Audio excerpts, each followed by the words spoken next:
Hello, I am Quinny. Welcome to the channel, guys. In this video today, I am going to be going through my 2 cents on the limited cards that we've got. I've very much enjoyed kind of actually watching this unfold. As someone who was probably amongst the most tentative around its introduction, in terms of the time on the timeline that we get it delivered and the frequency and all the rest of it. But I've actually quite enjoyed it so far. So in this video today, guys, I'm going to be kind of grading or ranking the limited cards thus far in 3 main categories. Number 1, pricing. Number 2, supply. And number 3, appeal. Okay. If you enjoy this video at any point, guys, you laugh, you learn something, whatever, smash that like button. It really helps me out. Thank you very much in advance if you do that. Like, subscribe, share, retweet, all that good stuff, guys. And let's get stuck into it.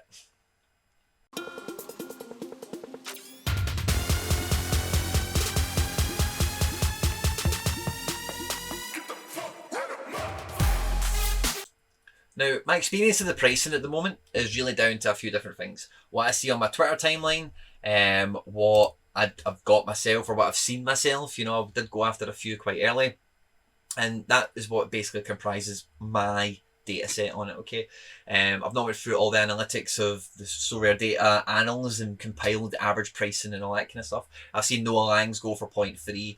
I've seen, some really big cards go for some decent wedge still, And myself, I've seen like first-hand good SO5 cards that you can get back at what I would definitely deem as like affordable pricing. Now, part of the thing that kind of spurred the video getting made today is I seen a thread John started earlier today, and it was talking about pricing and all the rest of it.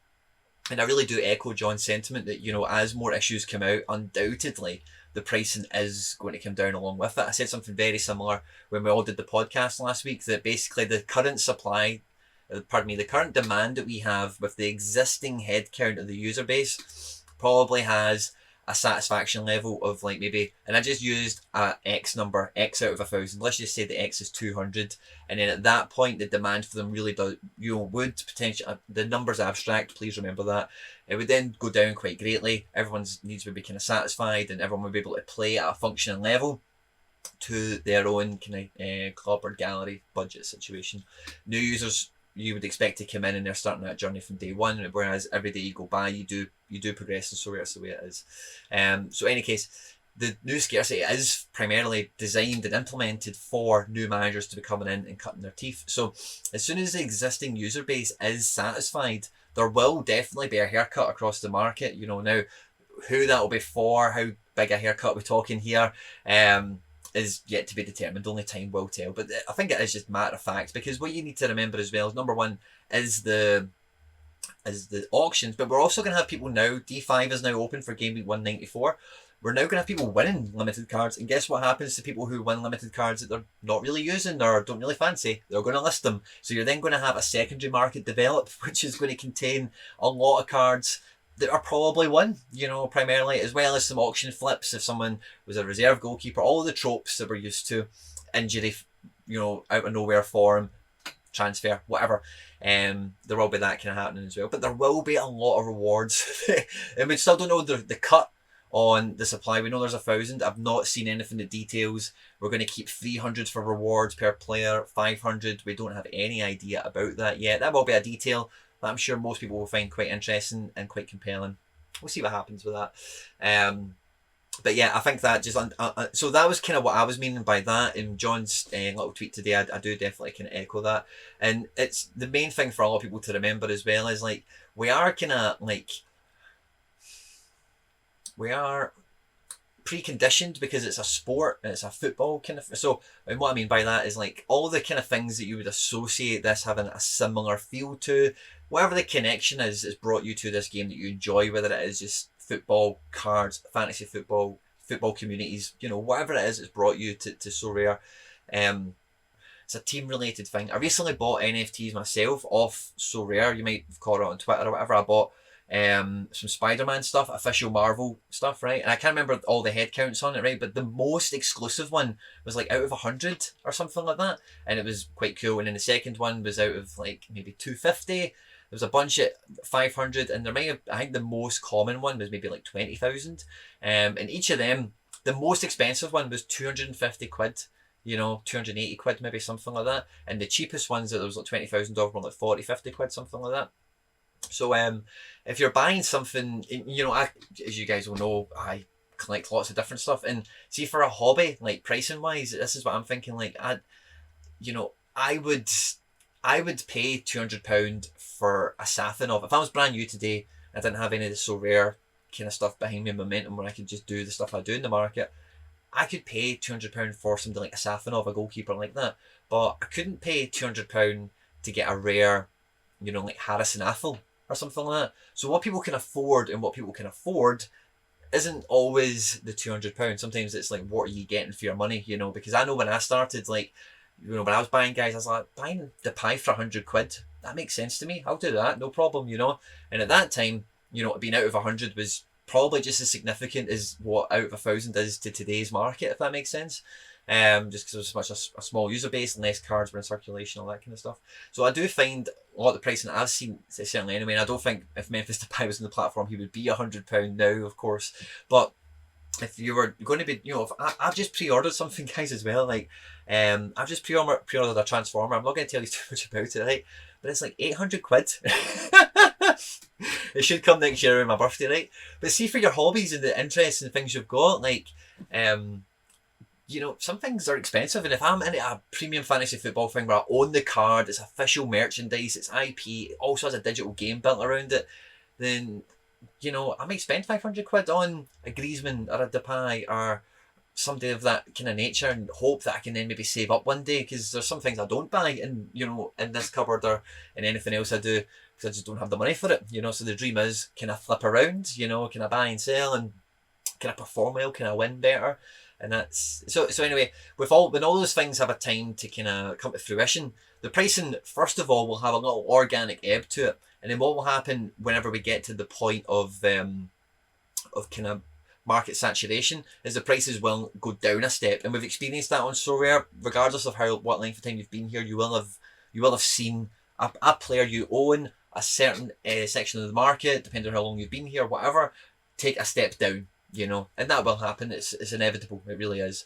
Now, when you've got that saturation point, you will also find, and I've got some good examples for this, okay, so you will also find that the supply, so what people are worried about with pricing, right, in terms of the expensive ones, is like, oh, the whales are going to hold the price up, you know, the whales are going to, you know, eat up all the big cards, and they'll win the big cards, and they'll control the secondary market, right?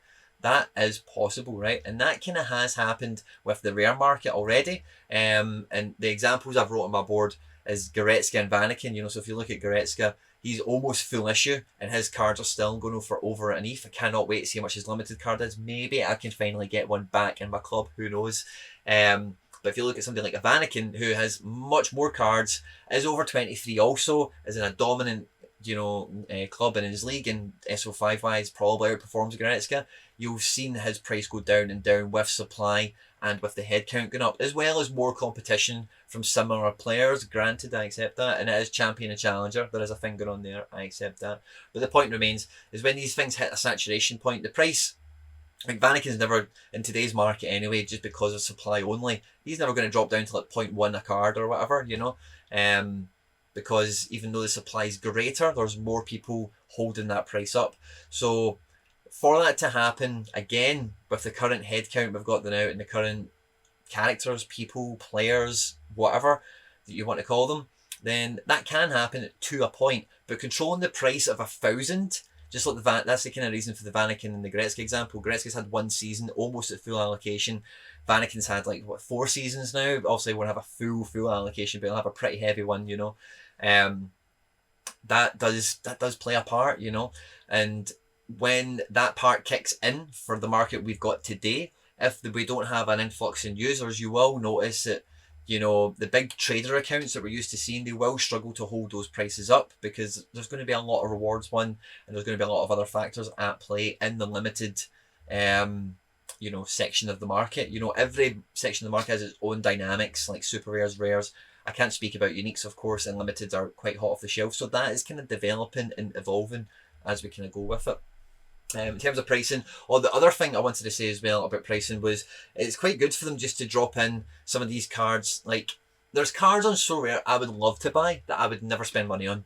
or I would never spend anywhere near the amount of money required to get them for maybe some sort of sentimental value. Like, I look at my gallery in my club now, right?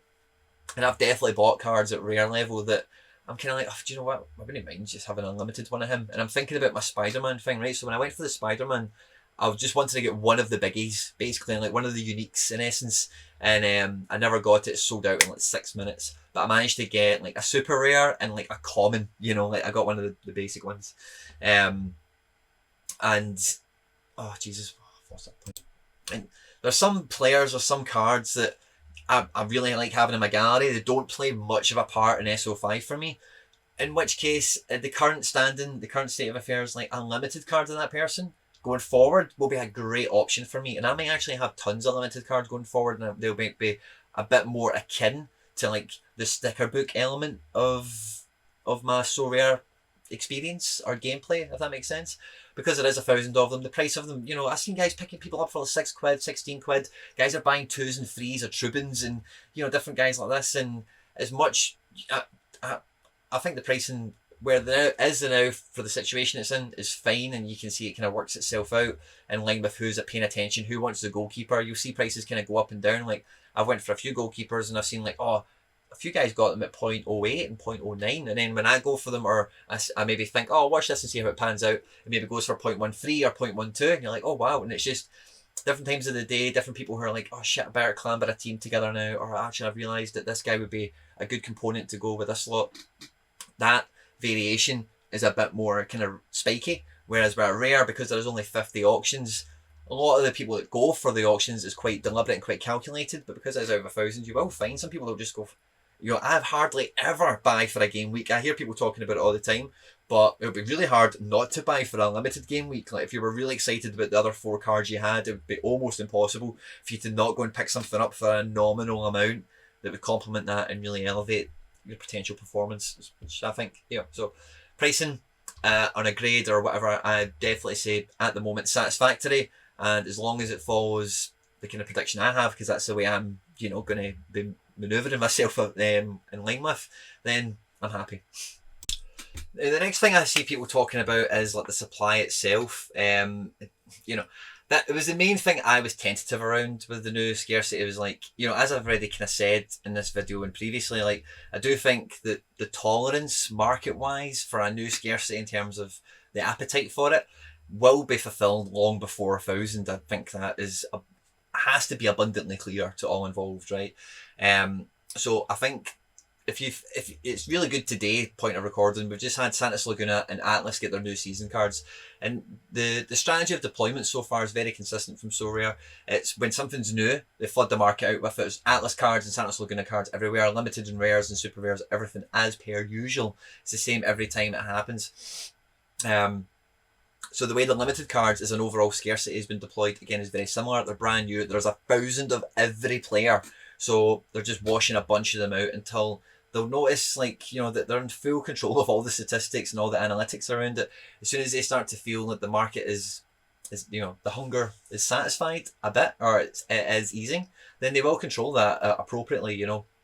And with the supply, what you've got to remember as well is it's designed and implemented to be an enabler, and that comes back again to the point I kind of made on the podcast last week, was the reason they've got this in now isn't for you, isn't really for me, it's for the next like X amount of people they expect to open an account and play the game. So they want to have that supply ready for that big influx that most of us will have experienced in some way, shape or form historically earlier this year. So they won't want to bleed the market out with an abundance of them everywhere, because they want to have, like I said in the podcast, they want to have a tap to turn on when they get like an extra, like, imagine one day you wake up and for some reason something's happened, 5,000 new people, which isn't in the grand scheme of things that many people really. When you think about the Spider-Man thing I was talking about, like, you know, and whatever, you know, and this kind of stuff is small chips, you know, then they can just go and just turn that on. And it's a facility that they've enabled themselves to have for growth, and that's its primary function strategically, as far as the company's concerned, quite obviously, you know. So as long as it remains consistent and controlled, again, I'm relatively content with the supply. Unless they do anything that was out of the norm, like I mentioned earlier in the video, we're still to hear about the reward proportion, as far as I'm aware anyway. And again, if I have missed that, guys, please drop it in the comment section below, and I'll pin it for anyone who's watching this video now. I also, as well, when I think about this, I always remember the guy that RotoWire had on with a really cool name, Evaldo, was talking about this, but we don't know, we don't ever get like an outline or a roadmap from SoRare that says every player will get 2 super rares beginning this season, 2 mid-season, and 1 end of season, or whatever. So when you're going for like super rares, this applies now to rares as well as limiteds, because you don't really have a clear outline of how many they'll have, and or pardon me, you do have a clear outline of how many they'll have, but when they will be issued to the market, it makes it really hard to forecast and to forward plan. And I don't think we're ever really going to know that, because they are kind of bound by, you know, with the limited cards we're doing like every 5 seconds, right? So really, how quick can it be? Can they do 5 a second?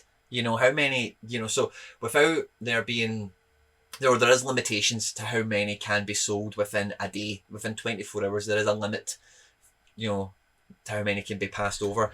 So because of that, and because the roster is ever increasing, because it's a growing, it's still a startup company in a way, you know, it's only like what, 5 years old, 4 years old.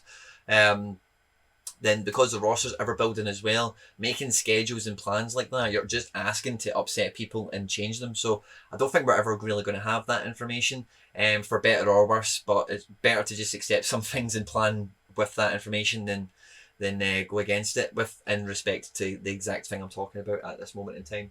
But yeah, that's the main thing I've got for supply. Is its purpose is to be an enabler for growth, and it's important to remember that the supply will be controlled. They're not just going to turn on 1,000 until it runs out.